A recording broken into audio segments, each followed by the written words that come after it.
Hello, everyone. Thank you for joining me. My name is Adam Slater. I am a PhD student at the University of Virginia.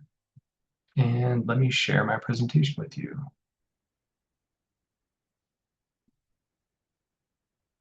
My presentation is titled, hopefully it's showing, Optical Computing with Co-Packaged Electronics for Space-Based Environments. There will be four main parts to the presentation. A survey of state-of-the-art computing, with an emphasis on commercial ground-based computers, space-tested hardware, and optical computing research. We'll then dig into an optical computing architecture, one of many, and that will lead us to the need for a low-energy optical modulator driver. So then we'll move to electronic circuit design, where we will present the supply multiplexing electro-optic modulator driver, shown here. Lastly, we will touch on assembly techniques, or co-packaged optics techniques, where both a photonic chip and electronic chip are within the same package, either wire bonded or flip chip bonded. State-of-the-art machine learning and AI processors in space. As of a year ago, there were two main machine learning processors in space, the Spaceborne Computer 2 on the ISS and SC-Learn, the CubeSat. Both of these offered relatively low performance. In this presentation, we'll see TOPS quite a lot. It stands for trillion operations per second, or tera operations per second.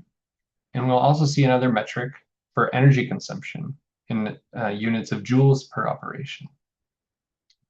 So these two processors had relatively good energy metrics. That's why they were deployed, but very low speed metrics, very low number of operations per second. However, in the last year, two projects were started, which dramatically improved performance of processors in space. One being a US company, StarCloud, which launched the NVIDIA H100 and boasting 2,000 TOPS and achieving that with the same energy efficiency. And a Chinese consortium launching the three-body constellation. Not a lot is known about that project, other than an unofficial report that stated it achieved 700 TOPS. So if we dig into that survey,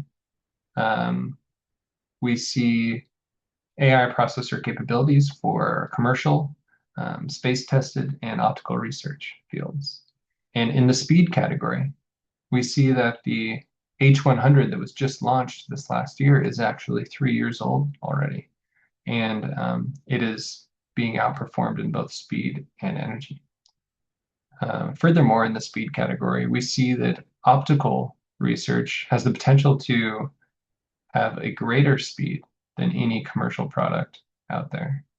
And in the energy field, we see that, again, space-tested hardware is being outperformed by what is deployed today in the commercial space and is dramatically outperformed by optical computing research. However, the optical computing research, at least in 2026, this big outlier at the bottom right, only stated optical power. So part of this presentation will be to determine how much electrical power is needed to run those computers. This is what optical computing today looks like. These are two projects at the front of the field, both at MIT, and they are both confined to the laboratory. They are assembled on large optical tables, probably 4 feet by 8 feet and 2,000 pounds. And they're composed of discrete components, which are subject to, or more subject to, temperature variations that cause signal problems when compared to an integrated solution. They also require large external equipment. So if our goal with these computers should be to make them smaller, integrate all of the optical components you see, integrate the external large equipment that isn't shown, and make them smaller and deployable for space-based environments. Here is what one of the optical architectures looks like in a very generalized view. This is one of many, but I like this one because it has the potential to be general purpose, and it has the potential to scale as we deploy optical computers. The first one might be for a relatively small calculation, and others, like in a data center, might be for incredibly large calculations. This is a wavelength division multiplexing optical computer, and its goal is to maximize the operations per second while minimizing energy consumption. And if we want a rapid adoption into the market, we will want a digital input and output. So on the right side, you see digital to analog converters. These systems start with an optical frequency cone. So many frequencies of light go in on a single waveguide or multiple waveguides. They then go through a modulator array, which encodes the input data onto the optical frequencies. This is both an input and a weight matrix. We'll get into the exact calculation in a second. After the optical frequencies have been encoded with data, their spectrum might look quite different than it went on the way in. This entire spectrum is concentrated onto a photodiode, which performs an addition mechanism and converts the optical signal to an electrical signal, which we can read and convert to digital information. This is all packaged on a single substrate with a photonic chip and electronic chip side by side for wire bonding, or on top of one another for flip chip bonding. So what is actually happening in these computers? It starts with the recognition that AI and machine learning algorithms all perform vector-vector multiplication, or multiply and accumulate operations. So these systems are well suited to perform that operation. It all starts with a laser on the left. That stimulates a nonlinear microring resonator, which generates an optical frequency cone. The entire cone can pass through an array of modulators, and these are frequency selective modulators. So it can encode data onto just one of the frequencies. If we use two such modulators, such as one which resonates at lambda1, the wavelength lambda1, and another one that also resonates at lambda1, the data W1 and U1 would be multiplied together as the amplitude of that frequency, in which we see down here. This represents the signal that might be this red one right here, and or this frequency. And then when we multiply both together, it changes the relative amplitude compared to all the others. After encoding both the input and the weight vectors, we then send the entire spectrum to a photodiode.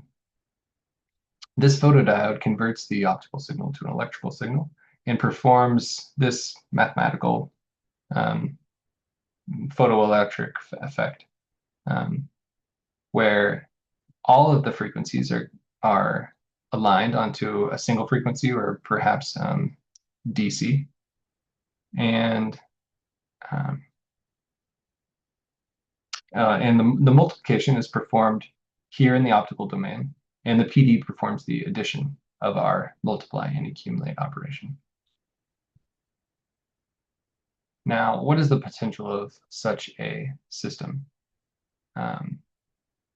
The photonic tensor cores, if they use the entire telecommunications band, the O, E, S, C, and L bands, they have potential of achieving 50 teraops per second for a single photonic core. And to put that in comparison, the NVIDIA B200, which was released in 2024, has 768 cores in it and boasts about 4,500 tops. So if we take the theoretical maximum for a photonic core, we could meet this performance with only 100 photonic cores versus 768. So the potential for speed in this architecture is definitely there. However, there's a lot of idealities here, and using the entire telecommunications wavelength band is probably not realistic. But the potential is very high for this architecture. However, for this architecture, it's even higher. If we move from vector-vector multiplication to matrix-vector multiplication, this increases the number of tops by a factor of m, or the rows in your weight matrix.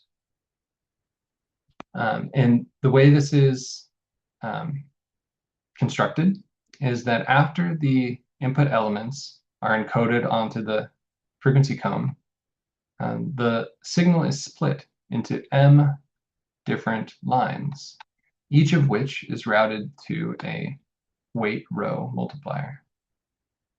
And at the end of that, there's a photodiode. So there's going to be one photodiode per element in the output vector. And in this case, we had this input vector, U, and it was multiplied by this weight matrix W. And the result is the Y vector here at the end. So this is the fundamental calculation we're doing, which is a fundamental calculation for lots of all neural networks and modern AI algorithms. However, there are many practical considerations that we glossed over.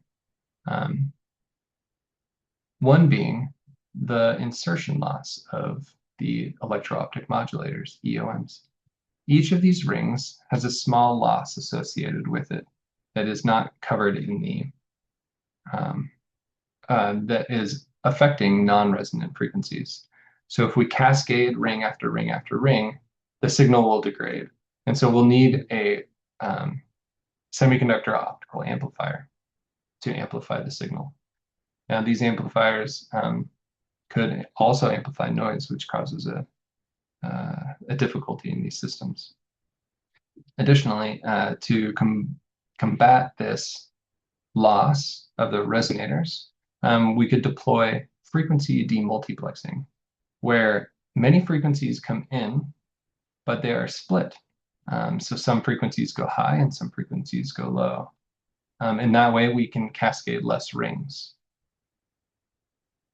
Additionally, there are problems with, or difficulties, and research opportunities for photonic device focused researchers in getting the microcombs to produce a very wideband spectrum with many, many lines. It's nowadays, the microcombs can produce many, many lines with a smaller spectrum or less lines with a very wide spectrum, as far as I can tell. So component advances in this area are necessary. But for space-based applications, the number one concern is degradation due to high energy particles. While photons are bosons, they will not interact with high energy beta particles. However, they will, high energy particles or high energy radiation will degrade the materials that make up the photonic circuits. And after time, this will cause additional attenuation and eventually loss of function. You could encase them in lead, but that is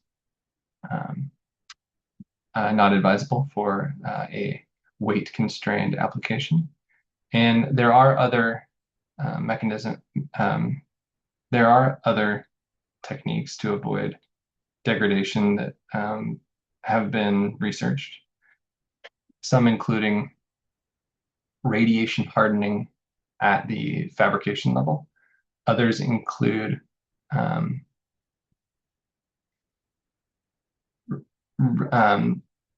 counteractive radiation expectancies. So if we expect a little bit of attenuation after 5 years, we will actually design not for the perfect chip that we get right at the beginning, but the one that's going to degrade with more attenuation after a certain amount of time.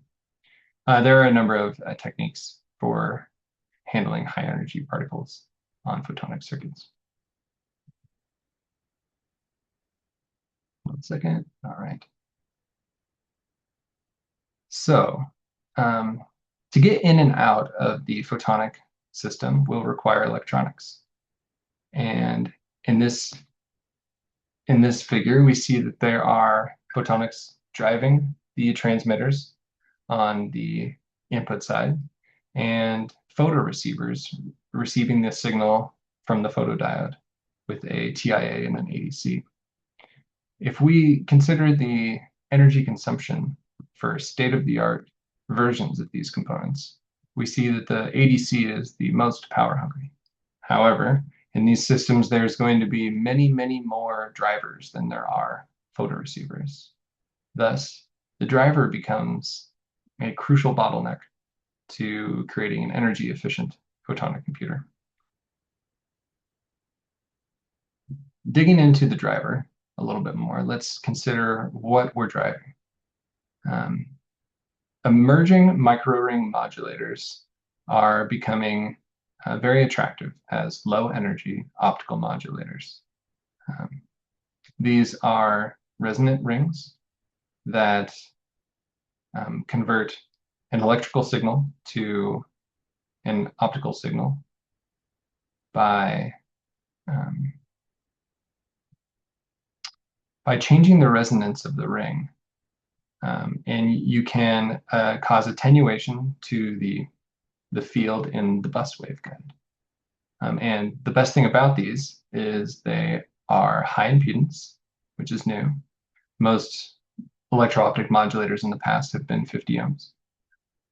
And that they have a low required voltage swing, which brings us to the supply multiplexing electro-optic modulator driver proposed in this project. This exploits the fact that there's now electro-optic modulators that have a swing of 800 millivolts instead of 2 volts. Previously, designers would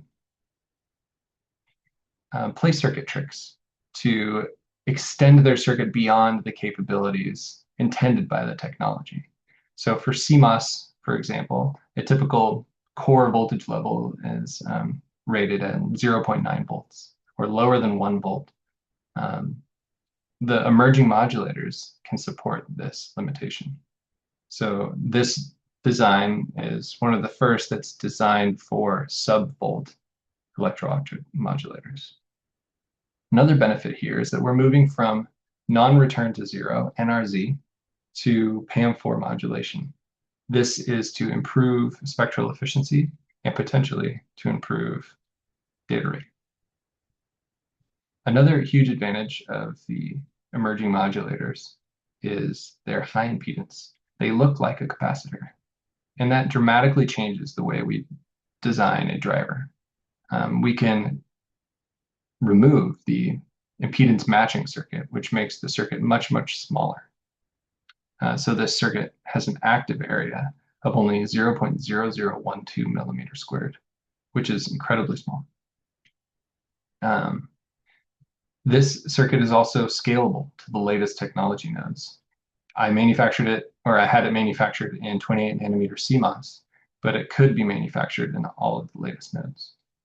And most importantly, it boasts a very low energy efficiency at 56 femtojoules per bit.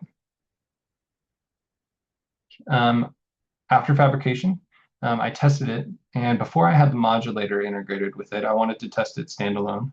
So I fed its output to a high impedance commercial buffer and measured these results.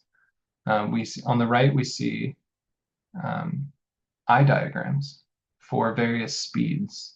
So as random data flows through the driver, this is what the output looks like in a eye format, is what we call it.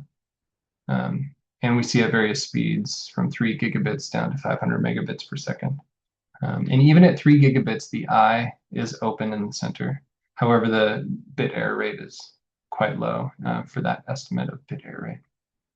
So comparing this to other drivers, it's the first low energy PAM4 modulator. And it is the smallest PAM4 EOM driver.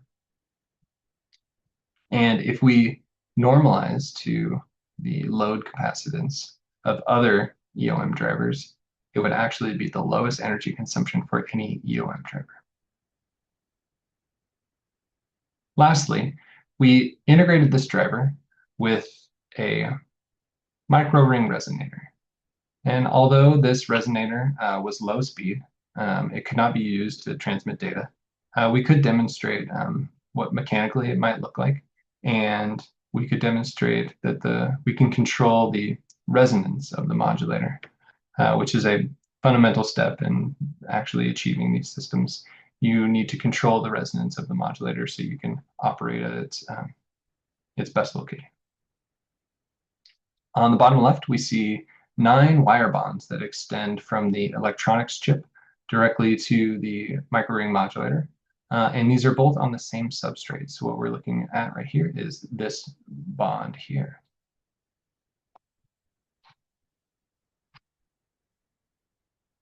So main takeaways, we have expanded my comparison survey of existing space-based computing and commercial computing with the addition of optical research computing.